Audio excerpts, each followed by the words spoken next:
Welcome back to Key Point on TV3. We're live on 3FM 92.7, also on TV3 Ghana on Facebook, and DSTV channel 279. We're all across the world on 3news.com. Let me just remind you as well, we're on a number of radio stations across the country. And so if you're on the move, one of the best places to listen to us is on 3FM 92.7.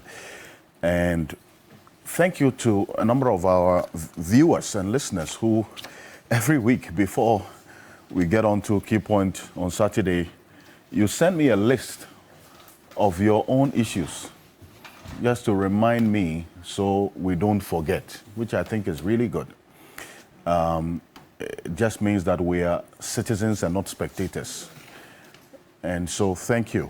The last I received was from Dr. Kwame Asante. He sent me a list of about 10 issues that he thinks we should not lose sight of because we have discussed on the show. But, you know, we wake up to issues every day. We wake up to new things in this country. So it's so difficult sometimes even keeping track of some of the things. But I really do appreciate you, our viewers, for always, you know, I get this many times. And thank you very much for the letters and the emails and also the messages I receive from you. Thank you very much. Let me acknowledge the presence of lawyer Yaobuabia Samoa. He is private legal practitioner. He is former member of parliament for the Adenta constituency, my constituency, and then also now the leader of the, in fact, a close associate and advisor to the leader of the Movement for Change.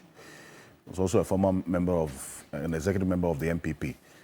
Yaobuabia Samoa is with us in the studio. Good morning. Welcome, sir. Good morning, sir. Also, Martin Kwebo is private legal practitioner. He is the leader of one of 3 individual bondholder groups and the convener for the Kumi Preko demonstration. Lawyer Martin Kwebo, it's good to have you. Good morning. Good morning, Mr. Kansi. And as usual, let me greet Gamanche, Kentucky Terrier, right?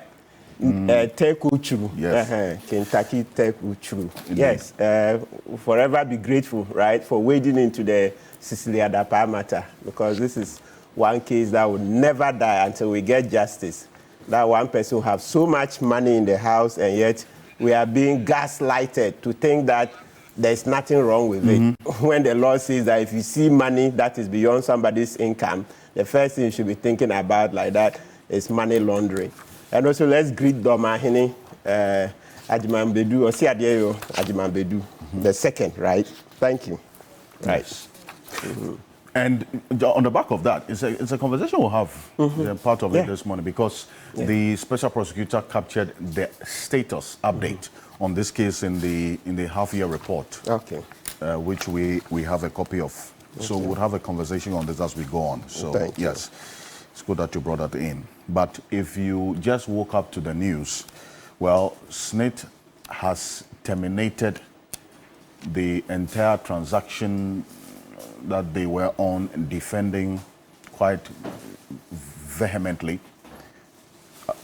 to engage a strategic investor to revive the fortunes of some 4 hotels that they held, or we, the workers, had 60% shareholding in.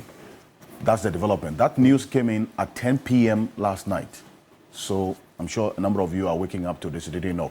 SNIT has terminated the entire transaction after Rock City pulled out.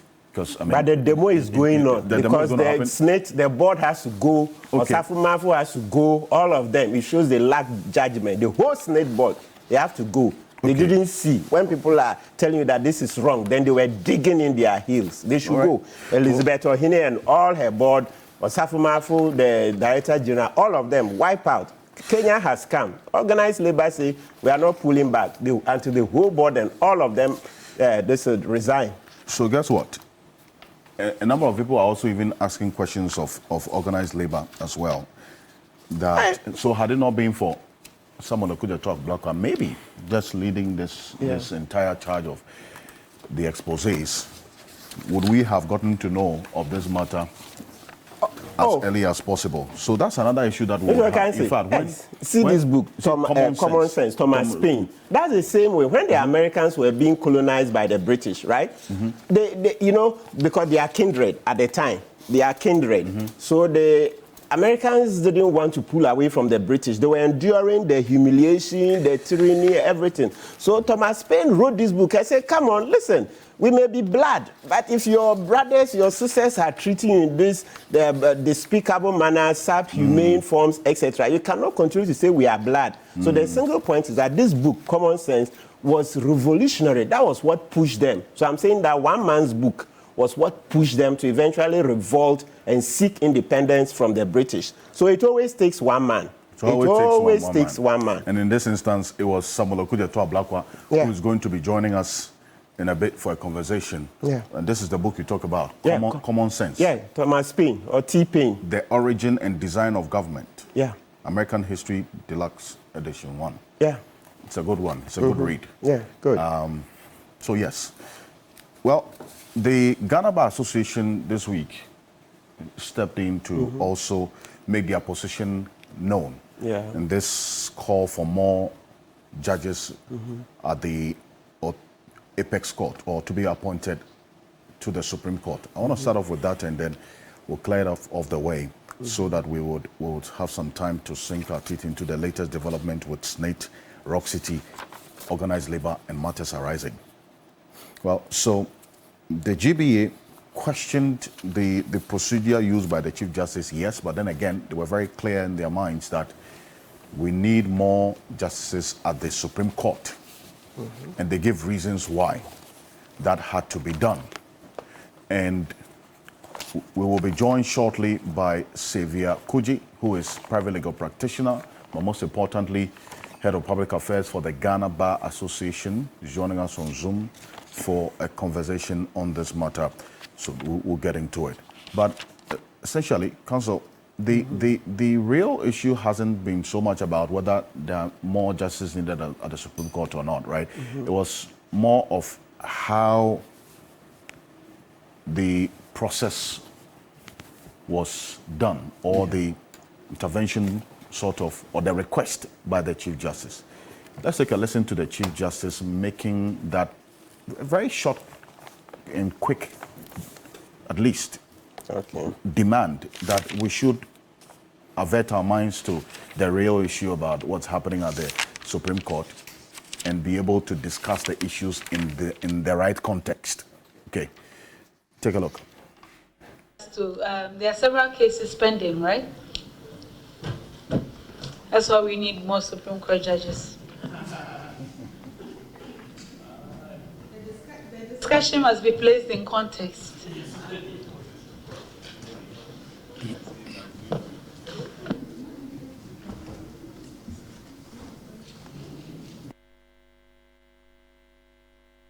Well, so that's the Chief Justice there, Gato Tokono, her ladyship, making that, and also that bit about separating the issues, which last week we did, and it was quite clear in our minds what exactly we had to do. This is what the GBA put out this week. Let's put that on the screen. The GBA says they agree with the request of the Chief Justice in principle that we need more justices at the Supreme Court. The request must be understood to mean an increase in current number, not fixing minimum number, which will require constitutional amendment. The request must be understood to mean an increase in current number. Also, the request, in their view, judges should have a well-resourced secretariat with properly stocked library, highly qualified and skilled clerks and research assistants, and also the automation of Supreme Court. And finally, Parliament, Council of State, and other stakeholders should be involved in the conversation, in their view. So that's what the Ghana Bar Association is saying on this. And Council, you agree with it in principle? We even started saying it, but the GBA lost its voice. These things, especially, you see the last point, Parliament, Council of State, other stakeholders should be involved in the discussion. That was the main point, one of the cardinal points we made last week. That, listen, that conversation is not for the Chief Justice and the President alone. Not at all, because we have said that we are not going beyond 15 judges. In actual fact, if you read the GBA and then Megache case versus Attorney General, we said 14. But with hindsight, the Constitutional Review Commission, others are saying that that shows that it's 15. So whether 14 or 15, we have said that is law.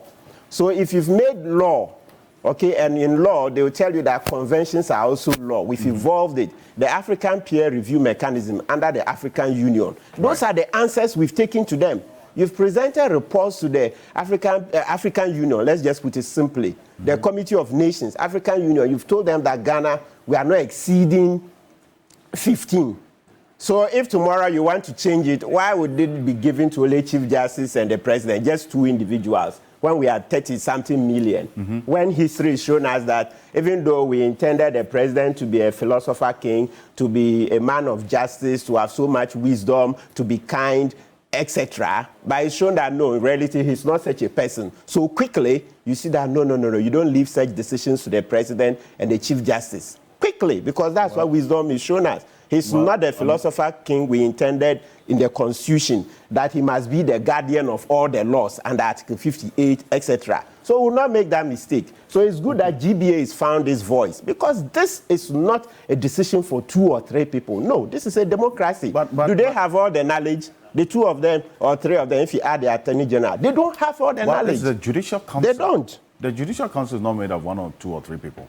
No, I'm saying the context is that the letter went from the Chief Justice to the President. Yes. Then the President invited his Attorney General. The very Attorney General who is shown poor judgment in the leak tape and is still holding on to the office. These 3 people, they can't decide for us. They can't. It's not done. It's a democracy. As I have said last week, I even want the national debate should be said that let lay people come in. Let them weigh in, because people have opinions. So, have you seen Professor Kweku Asari?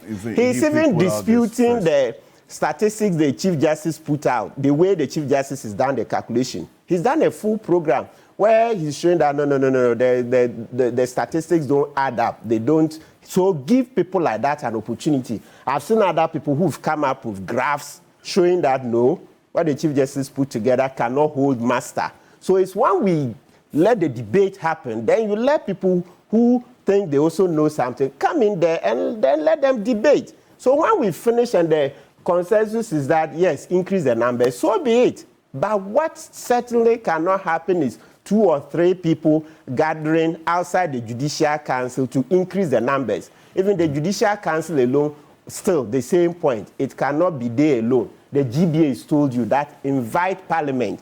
The GBA was clear to point out that when they say let Parliament and the Council of State come in, they are not talking about the fact that, under Article 144 Clause 2, when the Judicial Council sends the list, long and short, the Parliament and the Council of State have a role in the approval process. Essentially. The GBA say that's not what they are talking about. They are talking about the national debate, the one that we all will gather around the table to discuss whether to increase or not to increase. That debate, as for that debate, it's non-negotiable. I see. It's non-negotiable.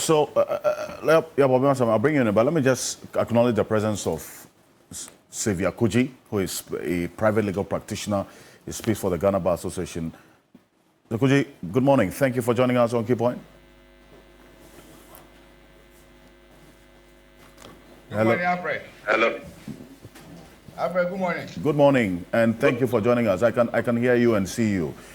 Great. Now, first off, the call that you make is that Parliament, Council of State, and other stakeholders should be involved in this discussion of appointing more judges to the Supreme Court.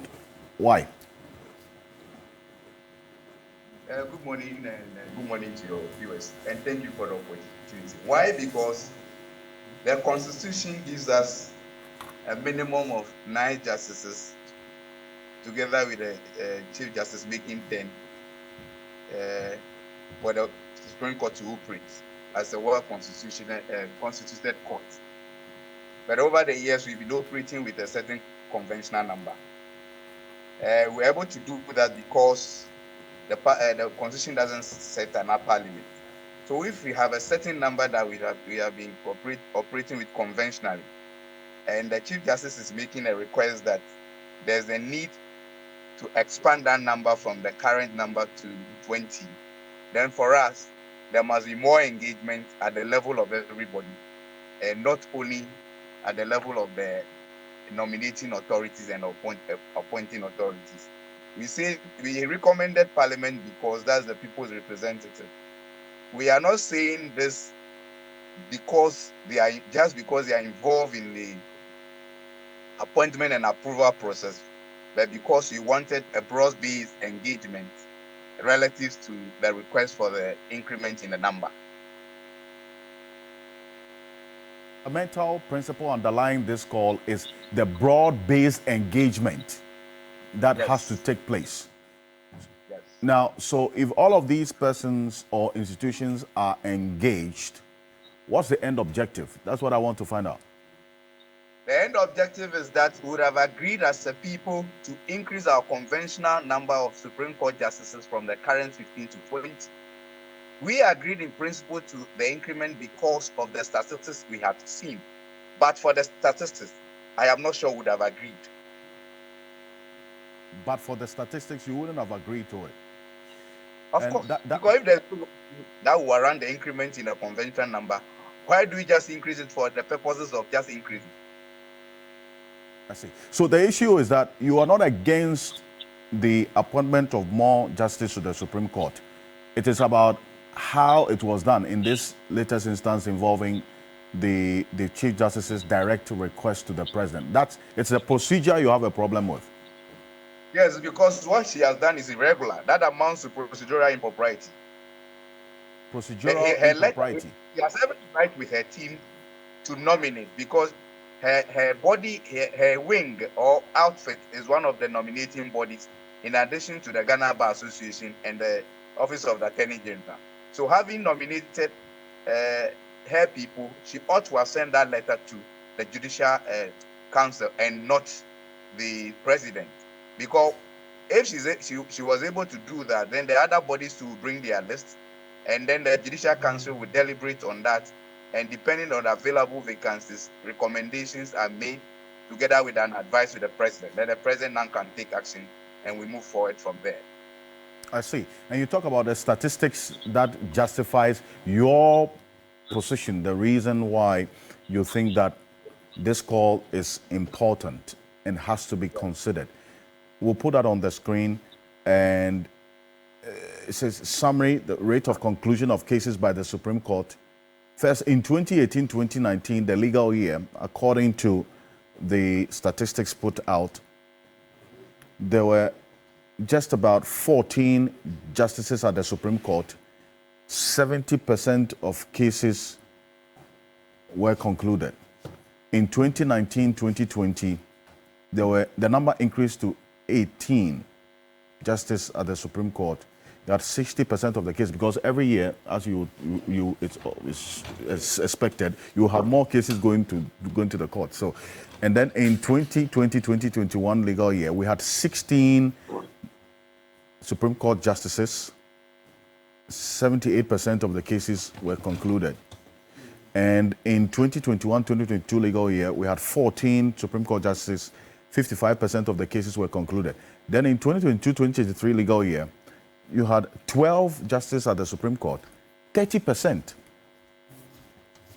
Just 30% of the cases were concluded. So, Mr. Kudje, the Ghana Bar Association, is the base of these statistics that you say, yes, there is a need for more justice at the Supreme Court.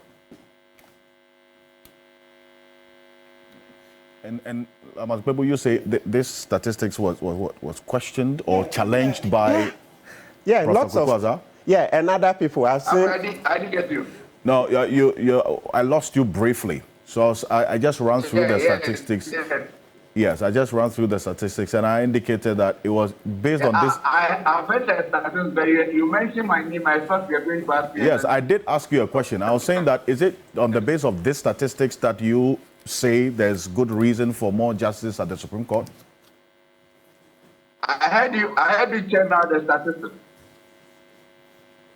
Such more people have become aware of their rights, and more cases go to court, not only the Supreme Court, even the lowest court, the district court.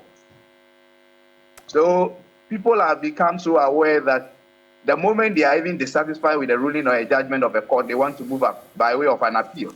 And the Supreme Court happens to be the final appellate court that we have. So we were not surprised that we have these numbers of cases pending there. So when the request came, we realized that, well, if that is the position, that there will be the need for us to increase that conventional number. But we don't have just to do it through the regular way by just the GBA or the nominating body, so to speak, doing it. So that is why we recommended that there should be a broad-based engagement by involving bodies such as Parliament and the Council of State.